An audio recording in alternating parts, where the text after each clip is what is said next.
So the mobilization is like this. Impose the medial rotation, block and push lateral on the femur, and have them come through the range of motion, and we're looking for improved mobility and improved comfort with that move. Good, and come back down. And this time, pick your heel up. Good, and back down.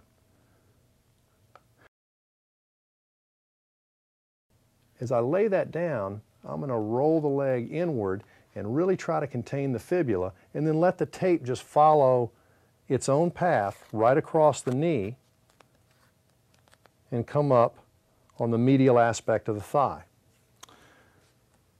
Now, Jenny McConnell was the first to introduce patellofemoral taping with this type of tape, and she did it and got quite a bit of success by holding that patella in a medial position or getting better patellar tracking. My contention is, I'm glad she got us onto tape, but I think a better way to do that is to control the tibial tuberosity. If we control the tibial tuberosity, then we're going to control the patella.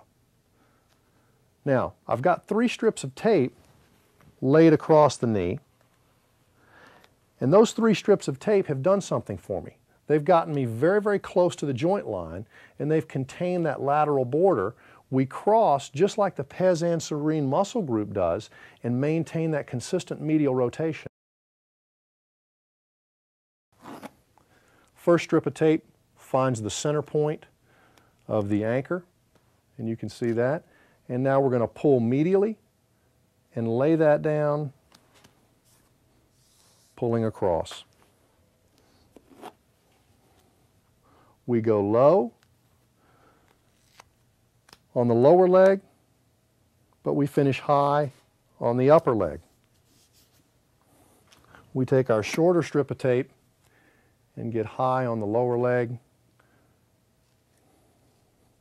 but finish low on the upper leg, creating that crisscross.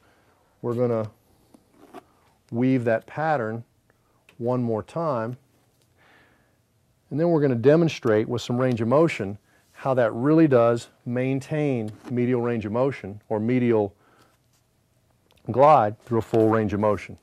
Now, obviously, you can lay down more strips for greater containment, but we found that this tape job holds up quite a bit better in athletic competition than just a patellofemoral tape job that really doesn't replicate an anatomical structure. And we're trying to replicate the pes anserine group.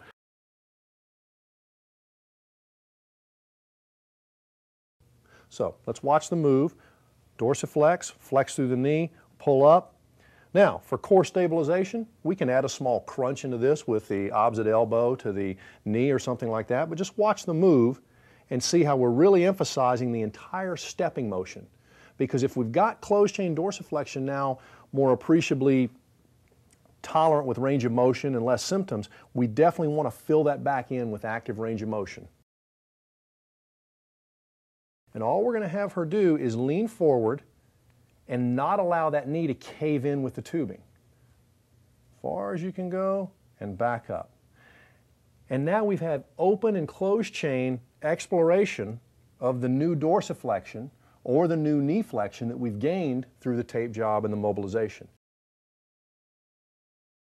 But what we're going to do is get a counterweight or an offset weight and have her just squat down as deeply as she can. The heel lift is going to allow her to go deep. The assistance is going to allow her to come up without a whole lot of stress on the knee, the ankle, the hip, or even the low back. All right. Now, I'm going to remove the heel lift because part of the progression would be taking her from, say, a 2-inch heel lift to a 1.5 to a 1 to a 1/2-inch heel lift. So let's remove that heel lift and repeat the same thing, demonstrating the progression of the 2 forms of assistance with the deep squat, the heel lift and a weight stack. Now, we're cueing alignment the whole time. We're saying keep those knees out, knee over the foot, drop down, deep squat, and you'd be surprised how many patients that both have ankle and knee limited range of motion can get into a deep squat position very quickly with the right amount of mobilization and the right amount of functional progression and exercise. No pain should occur here. We want enough assistance so the lunge can be completed without any discomfort or pain. Go ahead and do one more.